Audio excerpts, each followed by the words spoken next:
Hello അസ്സാം വലൈക്കും. നമ്മുടെ പുതിയ വീഡിയോയിലേക്ക് എല്ലാവർക്കും സ്വാഗതം. അപ്പോൾ ഇന്നത്തെ നമ്മുടെ റമദാനിലെ പ്രിപ്പറേഷൻസിൻ്റെ മൂന്നാമത്തെ ഭാഗമായിട്ടാണ് ഇന്ന് ഞാനിവിടെ അപ്ലോഡ് ചെയ്യുന്നത്.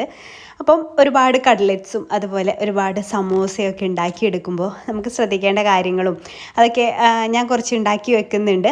അപ്പോൾ അതിൻ്റെ ഡീറ്റെയിൽസൊക്കെയാണ് ഇന്നത്തെ വീഡിയോയിൽ ഞാനിവിടെ ഷെയർ ചെയ്യുന്നത്. അപ്പോൾ ആദ്യം കട്ട്ലറ്റിക്ക് വേണ്ടിയിട്ടുള്ള ഉരുളക്കിഴങ്ങ് ഒന്ന് വേവിച്ചെടുക്കുകയാണ് കേട്ടോ. അപ്പോൾ വലിയ ഉരുളക്കിഴങ്ങൊക്കെ ഇതുപോലെ ഒന്ന് ഇതുപോലെ കട്ട് ചെയ്തിട്ടാണ് കുക്കറിലേക്ക് ഇട്ട് കൊടുക്കുന്നത്.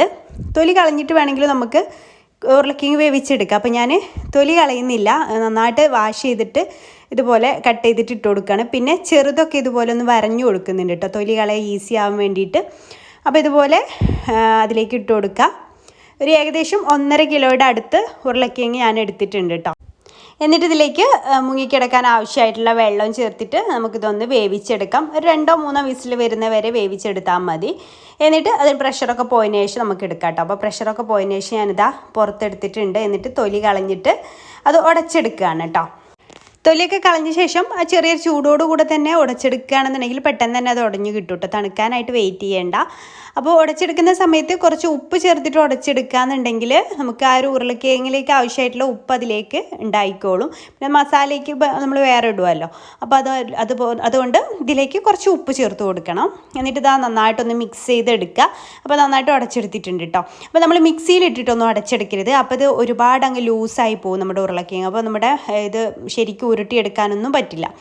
പിന്നെ ഇതിലേക്കൊക്കെ വേണ്ടിയിട്ടുള്ള സമൂസയിലേക്കും അതുപോലെ തന്നെ കട്ട്ലറ്റിലേക്കും ഞാൻ ഒരേ ഒരു മസാലയാണ് ഉണ്ടാക്കുന്നത്. എന്നിട്ട് രണ്ടും ഈക്വലായിട്ട് ഡിവൈഡ് ചെയ്യുകയാണ് ചെയ്യാൻ പോകുന്നത് കേട്ടോ. അപ്പോൾ അങ്ങനെ ആകുമ്പോൾ നമുക്ക് ഈസി ആവുമല്ലോ, ഇങ്ങനെ ചെയ്ത് വെക്കുകയാണെന്നുണ്ടെങ്കിലും ഈസി ആവും, രണ്ടെണ്ണം ഒരുമിച്ച് ഉണ്ടാക്കുകയും ചെയ്യാം. അപ്പോൾ അതിന് വേണ്ടിയിട്ട് ഞാനിതാ കുറച്ച് സവാളയൊക്കെ തൊലി കളഞ്ഞിട്ട് എടുത്തിട്ടുണ്ട്. അത് ഇതുപോലെ ഒരു ചോപ്പറിലിട്ടിട്ട് ചെറിയ പീസായിട്ട് അങ്ങനെ ചെറുതായിട്ട് ചോപ്പ് ചെയ്യുമല്ലോ, ആ രീതിയിൽ ചെയ്തെടുക്കുകയാണ്. അപ്പോൾ ചെറിയ ചെറിയ പീസായിട്ട് ഈ ഒരു ചോപ്പറിലേക്ക് ഇട്ട് കൊടുക്കുന്നുണ്ട്. ഈ ഒരു ചോപ്പറിനെ കുറിച്ച് ഞാൻ മുന്നൊരു വീഡിയോയിൽ ഒരു ഷോർട്ട് വീഡിയോ ഇട്ടിട്ടുണ്ടായിരുന്നു. ഒരു വെബ്സൈറ്റിൽ നിന്ന് വാങ്ങിച്ചതാണ്, GMRC എന്ന് പറഞ്ഞിട്ടുള്ള വെബ്സൈറ്റിൽ നിന്ന് വാങ്ങിച്ചതാണ്. അപ്പം എനിക്ക് നല്ല യൂസ്ഫുൾ ആയിട്ട് ഈ സ്നാക്സ് ഒക്കെ ഉണ്ടാക്കുമ്പോഴൊക്കെ നമുക്കിങ്ങനെ സവാള ചെറുതായിട്ട് അരിയാനൊക്കെ നല്ല യൂസ്ഫുൾ ആയിട്ടുള്ളൊരു പ്രൊഡക്റ്റാണ്. അപ്പോൾ ഇതുപോലെ നല്ല നൈസായിട്ട് ചെറുതായിട്ട് നമുക്ക് അരിഞ്ഞ് കിട്ടുന്നുണ്ട്. അപ്പോൾ ഇതുപോലെ ഞാനെല്ലാം അരിഞ്ഞെടുത്തിട്ടുണ്ട്. എന്നിട്ടൊരു പാനിലേക്ക് വെളിച്ചെണ്ണ ഒഴിച്ച് വെളിച്ചെണ്ണ ചൂടായിട്ട് വരുമ്പോൾ അതിലേക്ക് ഒരു സവാള ഇട്ട് കൊടുക്കുകയാണ്. സവാള പെട്ടെന്ന് വഴന്ന് കിട്ടാൻ വേണ്ടിയിട്ട് അതിലേക്ക് കുറച്ച് ഉപ്പ് ചേർത്ത് കൊടുക്കുന്നുണ്ട്. എന്നിട്ട് നന്നായിട്ടൊന്ന് വഴറ്റിയെടുക്കാം.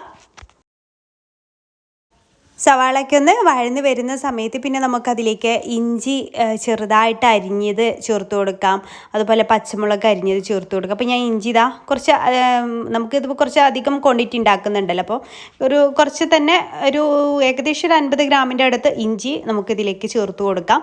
എന്നിട്ട് അതിൻ്റെ പച്ചമണം മാറുന്ന വരെ ഒന്ന് വഴറ്റിയതിന് ശേഷം പിന്നെ ഞാൻ കറിവേപ്പില ചെറുതായിട്ട് അരിഞ്ഞതും പച്ചമുളക് ചെറുതായിട്ട് അരിഞ്ഞതൊക്കെ ചേർത്ത് കൊടുക്കുന്നുണ്ട് കേട്ടോ. അപ്പോൾ കറിവേപ്പിലയൊക്കെ നമ്മുടെ ഫ്ലേവറിനനുസരിച്ച് ചേർത്ത് കൊടുക്കാം. ഞാൻ കുറച്ചധികം തന്നെ കറിവേപ്പില ഇട്ട് കൊടുക്കുന്നുണ്ട്. എന്നിട്ട് അതെല്ലാം കൂടെ നന്നായിട്ടൊന്ന് വഴറ്റിയെടുക്കുക.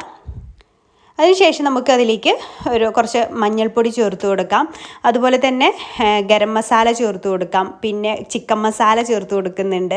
അപ്പം നിങ്ങൾ ഓരോരുത്തരും ഓരോ മോഡലിലായിരിക്കൂലേ മസാലകളൊക്കെ ഉണ്ടാക്കുന്നത്, അപ്പം ഞാൻ ഉണ്ടാക്കുന്ന മോഡലാണ് നിങ്ങൾക്ക് കാണിച്ചു തന്നിട്ടുള്ളത്. പിന്നെ കുറച്ച് മുളക് പൊടി കൂടെ ചേർത്ത് കൊടുത്തിട്ടുണ്ട്. പച്ചമുളക് ചേർത്തുകൊണ്ട് ഒരുപാടൊന്നും ചേർക്കേണ്ട, കുറച്ച് ചേർത്തിട്ടുള്ളൂ. എന്നിട്ട് എല്ലാം കൂടെ നന്നായിട്ടൊന്ന് മിക്സ് ചെയ്തെടുക്കുക. അതിൻ്റെ പച്ചമണം മാറുന്ന വരെ മിക്സ് ചെയ്തെടുക്കുക.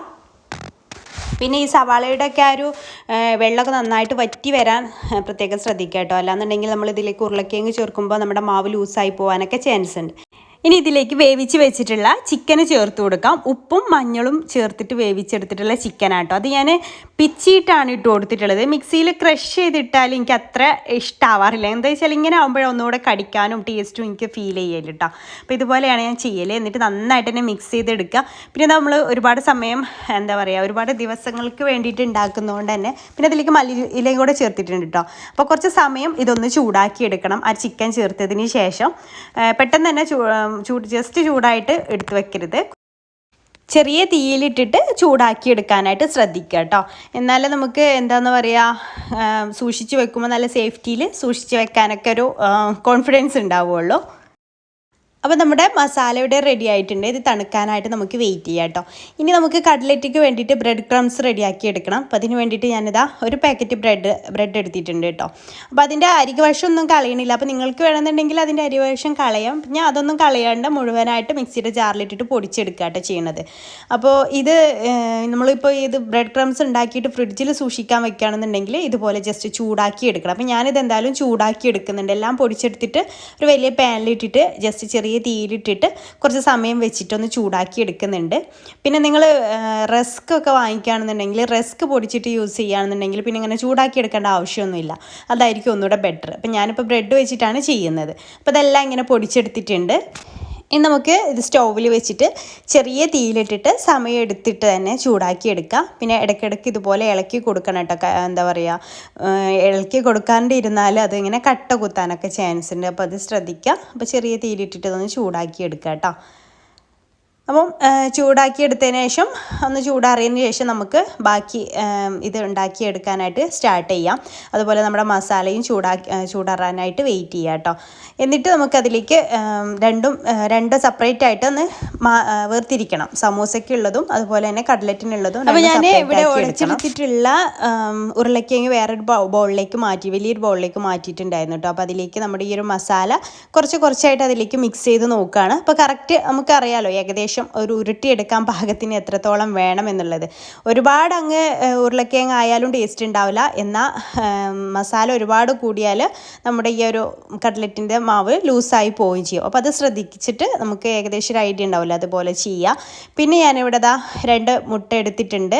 2 3 നമുക്ക് എത്രയാണോ കട്ട്ലറ്റ് ഉണ്ടാവും അതിനനുസരിച്ച് എടുക്കുക കേട്ടോ. അതിലേക്ക് കുറച്ച് ഉപ്പ്, ഒരു നുള്ളു ഉപ്പും കുറച്ച് പാലും ചേർത്തിട്ടൊന്ന് മിക്സ് ചെയ്ത് എടുത്തിട്ടുണ്ട്. ഇനി നമുക്ക് കട്ട്ലറ്റ് ഷേപ്പാക്കി തുടങ്ങാം. അപ്പോൾ നിങ്ങൾക്ക് കൈ വെച്ചിട്ട് ഷേപ്പാക്കുകയാണെന്നുണ്ടെങ്കിൽ അങ്ങനെ ചെയ്യാം. ഞാനിതാ ഒരു ബോട്ടിലിൻ്റെ നെയ്യിൻ്റെ കുപ്പിയുടെ അടപ്പ് വെച്ചിട്ടാട്ടോ ഷേപ്പാക്കുക. അപ്പോൾ അതിലൊന്ന് ആദ്യം വെളിച്ചെണ്ണ ഒന്ന് സ്പ്രെഡ് ചെയ്ത് കൊടുത്തിട്ടുണ്ട് പെട്ടെന്ന് അത് കിട്ടാൻ വേണ്ടിയിട്ട്. എന്നിട്ട് ഒരു സ്പൂണ് വെച്ചിട്ട് അതിലിങ്ങനെ പ്രസ് ചെയ്തിട്ട് അമർത്തിയിട്ട് ഇങ്ങനെ ചെയ്തെടുക്കാട്ട് ചെയ്യാറ്. അപ്പോൾ നമുക്ക് എല്ലാം ഒരേ ഷേപ്പിൽ കിട്ടും. കൈ വെച്ചിട്ടാകുമ്പോൾ എല്ലാം ഒരേ വലുപ്പത്തിലായിക്കൊള്ളണം എന്നൊന്നുമില്ല. അപ്പോൾ ഇതുപോലെ ചെയ്യൽ. അപ്പോൾ ഇതുപോലെ ഞാൻ എല്ലാം ഒന്ന് കട്ട്ലറ്റിൻ്റെ ഷേപ്പിലാക്കി എടുത്തിട്ടുണ്ട്. ഇനി ഇതെല്ലാം നമുക്ക് ഇങ്ങനെ ആക്കിയെടുത്തതിന് ശേഷം നമുക്ക് ആദ്യം ഈ ഒരു മുട്ടയുടെ മിക്സിലൊന്ന് ഡിപ്പ് ചെയ്തിട്ട് ബ്രെഡ് ക്രംസിലൊന്ന് കോട്ട് ചെയ്തിട്ട് എടുക്കാം. അപ്പോൾ നിങ്ങൾക്ക് വേണമെന്നുണ്ടെങ്കിൽ ഡബിൾ കോട്ട് ചെയ്യാം കേട്ടോ. ഇങ്ങനെ ഒന്ന് ചെയ്തിട്ട് വീണ്ടും ഈ ഒരു മുട്ടയുടെ മിക്സിൽ മുക്കിയിട്ട് വീണ്ടും ബ്രെഡ് ക്രംസിൽ കോട്ട് ചെയ്യുക. അങ്ങനെ ഡബിൾ കോട്ട് ചെയ്യണമെന്നുണ്ടെങ്കിൽ അങ്ങനെയും ചെയ്യാം. അപ്പോൾ നിങ്ങൾക്ക് കാണിച്ചു തരാൻ വേണ്ടിയിട്ടാണ് ഞാൻ അങ്ങനെ ഒന്ന് ചെയ്തിട്ടുള്ളത്. അപ്പോൾ നിങ്ങളുടെ ഇഷ്ടത്തിനനുസരിച്ച് ചെയ്യാം. ഞാൻ ബാക്കിയെല്ലാം ഒറ്റ തവണ തന്നെയാണ് കേട്ടോ കോട്ട് ചെയ്തെടുത്തിട്ടുള്ളൂ. എന്നിട്ട് ഇത് ഫ്രീസറിൽ എങ്ങനെ സൂക്ഷിക്കാമെന്നുള്ള കാര്യമാണ് ഞാൻ പറയുന്നത് കേട്ടോ. അപ്പോൾ ഞാൻ ആദ്യം ഒരു ബട്ടർ പേപ്പർ വെച്ച് കൊടുത്തിട്ടുണ്ട് താഴത്തെ തട്ടിൽ. എന്നിട്ട് അതിലിങ്ങനെ ഓരോന്നായിട്ട് വെച്ച് കൊടുക്കുകയാണ്. അപ്പോൾ ബട്ടർ പേപ്പറിൽ നമ്മൾ ഓരോ ലെയറായിട്ട് വെച്ച് കൊടുത്താൽ പരസ്പരം ഒട്ടി പിടിക്കില്ല. നമുക്ക് പെട്ടെന്ന് തന്നെ എടുത്തിട്ട് എണ്ണയിലിട്ടിട്ട് ഫ്രൈ ചെയ്തെടുക്കുകയും ചെയ്യാം. അപ്പോൾ നമ്മൾ ഫ്രീസറിലാണ് ഇത് സൂക്ഷിക്കേണ്ടത്, താഴത്തെ അല്ല കേട്ടോ. അപ്പോൾ ഫ്രീസറിൽ സൂക്ഷിക്കുന്ന സമയത്ത് നമ്മളിത് ഉണ്ടാക്കുന്നതിൻ്റെ ഒരു അരമണിക്കൂർ മുന്നേയൊക്കെ പുറത്തെടുത്ത് വെച്ചാൽ മതി. അപ്പോൾ ഇതുപോലെ ഞാൻ എല്ലാം ചെയ്തെടുത്തിട്ടുണ്ട്. അപ്പോൾ ഓരോ ലെയർ വെക്കുമ്പോഴും ബട്ടർ പേപ്പർ ഒന്ന് വെച്ച് കൊടുത്താൽ മതി. ആദ്യത്തെ ലെയർ കംപ്ലീറ്റ് ഇതുപോലെ നിരത്തി വെച്ച് കൊടുത്തതിന് ശേഷം അതിൻ്റെ മുകളിൽ ബട്ടർ പേപ്പർ വെച്ച് കൊടുത്തു. പിന്നെ അടുത്ത ലെയർ ഇതുപോലെ തന്നെ വെച്ച് കൊടുക്കുകയാണ്. അങ്ങനെ ഇത് കംപ്ലീറ്റ് വെച്ച് കൊടുത്തതിന് ശേഷം വീണ്ടും ബട്ടർ പേപ്പർ വെച്ച് കൊടുക്കുക. അങ്ങനെ ഇത് ഫുള്ളായിട്ട് വെച്ച് കൊടുക്കുക കേട്ടോ. ഈ ഒരു ബോട്ടിൽ ഞാൻ ഈ ഒരു കണ്ടെയ്നറിൽ കംപ്ലീറ്റ് അങ്ങനെ വെച്ച് കൊടുത്തിട്ടുണ്ട്. എന്നിട്ട് നമുക്കിതിൻ്റെ ലിഡ് വെച്ചിട്ട് നല്ല ലിഡുള്ള ഇതുപോലത്തെ പാത്രം തന്നെ എടുക്കാനായിട്ട് ശ്രദ്ധിക്കുക കേട്ടോ. എന്നിട്ട് നമുക്കിത് ഫ്രീസറിൽ സൂക്ഷിച്ച് വെക്കാവുന്നതാണ്. അപ്പോൾ ഇതുപോലെ വെച്ചാൽ നമുക്ക് നോമ്പിനുള്ളത് മുഴുവൻ ഉണ്ടാക്കി വെക്കാം കേട്ടോ. നമുക്ക് സമയവും ലാഭിക്കാം. ബാക്കിയുള്ള ബ്രെഡ് ക്രംസ് ഇതുപോലെ ഒരു ബോട്ടിൽ ഇങ്ങനെ കണ്ടെയ്നറിലാക്കിയിട്ട് അത് ഞാൻ ഫ്രിഡ്ജിൽ സൂക്ഷിക്കുകയാണ്. അപ്പോൾ ഇതുപോലെ ഉണ്ടാക്കി വെച്ചാൽ മതി. നമുക്ക് ഈസി ആയിട്ട് സ്നാക്സ് ഒക്കെ ഉണ്ടാക്കാൻ വേണ്ടിയിട്ടൊക്കെ ഉണ്ടാക്കി വെച്ചാൽ മതി. പിന്നെ സമൂസ ലീഫ് എടുക്കുന്നുണ്ട്. അപ്പോൾ ഞാൻ വലുതും ചെറുതും വാങ്ങിച്ചിട്ടുണ്ടായിരുന്നു. ഞാൻ ഷോപ്പിംഗ് ബ്ലോഗിൽ കാണിച്ചിട്ടുണ്ടായിരുന്നു. അപ്പോൾ സമൂസ ലീഫ് ഇതുപോലെ തന്നെ നമ്മൾ ചെയ്യുന്നത് ഈ സെയിം മസാല വെച്ചിട്ട് നമുക്ക് സമൂസക്ക് ഒന്ന് റോൾ ചെയ്തെടുക്കാം. അപ്പോൾ സമൂസക്ക് റോൾ ചെയ്തെടുക്കുന്ന സമയത്ത് കുറച്ച് മൈദയിൽ വെള്ളമാക്കിയിട്ട് ഒന്ന് കട്ടിയിൽ തന്നെ തിക്ക് ബാറ്ററാക്കിയിട്ടൊന്ന് വെച്ചിട്ടുണ്ട്, അത് ഒട്ടിച്ച് കൊടുക്കാൻ വേണ്ടിയിട്ട്. അപ്പോൾ ഓരോ സമൂസ ലീഫും ഇതുപോലെ കോണാക്കിയിട്ട് എടുത്തിട്ട് മടക്കിയിട്ട് ആ ഒരു നമ്മുടെ മൈദയുടെ പശ വെച്ചിട്ടൊന്ന് ഒട്ടിച്ച് കൊടുക്കുന്നുണ്ട്. ഇതുപോലെ എല്ലാം ഒന്ന് ചെയ്തെടുക്കുക കേട്ടോ. അപ്പോൾ ചെറുതും ഞാനിതിൻ്റെ ഇടയിൽ ചെറുതും ഇതേപോലെ തന്നെ ചെയ്യുന്നുണ്ട്. കുറച്ച് മസാല ആക്കിയിട്ട് ചെറുതിലും ഇതുപോലെ ഫില്ല് ചെയ്ത് കൊടുക്കുന്നുണ്ട്. അപ്പോൾ ഇതുപോലെയൊക്കെ നമ്മൾ ചെയ്ത് വെക്കുകയാണെന്നുണ്ടെങ്കിൽ നമുക്ക് നോമ്പിന് സ്നാക്സ് ഉണ്ടാക്കുന്ന പണി കുറേ ലാഭിക്കാം. അപ്പോൾ ഇടയ്ക്കൊക്കെ നമുക്ക് വെറൈറ്റി ആയിട്ട് വേറെ എന്തെങ്കിലും ഉണ്ടാക്കാം. ഈ സമൂസയും കട്ട്ലറ്റും ആണല്ലോ മെയിൻ, ഞങ്ങളുടെ വീട്ടിൽ മെയിൻ അതാണ് കേട്ടോ. അപ്പോൾ ഇങ്ങനെ ഓരോ ലെയർ വെച്ച് കൊടുത്തതിന് ശേഷം ബട്ടർ പേപ്പർ നമ്മൾ നേരത്തെ ചെയ്ത് വെച്ച അതേപോലെ തന്നെ കട്ട്ലറ്റ് ചെയ്ത് അതേപോലെ തന്നെ ഇതും വെച്ച് കൊടുക്കുക. എന്നാൽ പരസ്പരം ഇങ്ങനെ അട്ടിക്ക് അങ്ങനെ ഒന്നിൻ്റെ മുകളിൽ ഒന്നായിട്ട് ഇങ്ങനെ വെക്കുകയാണെന്നുണ്ടെങ്കിൽ അത് ഒട്ടി പിടിക്കാനൊക്കെ ചാൻസ് ഉണ്ട്. ഇപ്പോൾ സമോസ ലീഫായാലും കീറാനൊക്കെ ചാൻസ് ഉണ്ട്. അപ്പോൾ ഇതുപോലെ ബട്ടർ പേപ്പർ വെച്ചിട്ട് ചെയ്യുകയാണെന്നുണ്ടെങ്കിൽ നമുക്ക് ഈസി ആയിട്ട് ഇതിൽ നിന്ന് എടുക്കാനും പറ്റും. അപ്പോൾ നമ്മുടെ സമൂസയും കട്ട്ലറ്റും ഒക്കെ റെഡി ആയിട്ടുണ്ട്. അപ്പോൾ നിങ്ങൾക്ക് ഈ ഒരു വീഡിയോ ഇഷ്ടമായി യൂസ്ഫുൾ ആയി എന്ന് തോന്നുകയാണെങ്കിൽ ലൈക്ക് ചെയ്യാനും മറ്റുള്ളവരിലേക്ക് ഷെയർ ചെയ്ത് കൊടുക്കാനും താല്പര്യം ഷെയർ ചെയ്ത് കൊടുക്കാനും മറക്കരുത് കേട്ടോ. പിന്നെ നിങ്ങളുടെ റമദാനിലെ ഒരുക്കങ്ങളൊക്കെ എന്തായെന്ന് കമൻറ്റ് ചെയ്യാനും മറക്കരുത്. അപ്പോൾ ഇൻഷാ അല്ലാഹ് പുതിയൊരു നല്ലൊരു റെസിപ്പി വീഡിയോ ആയിട്ട് നമുക്ക് അടുത്തൊരു ദിവസം കാണാം. താങ്ക്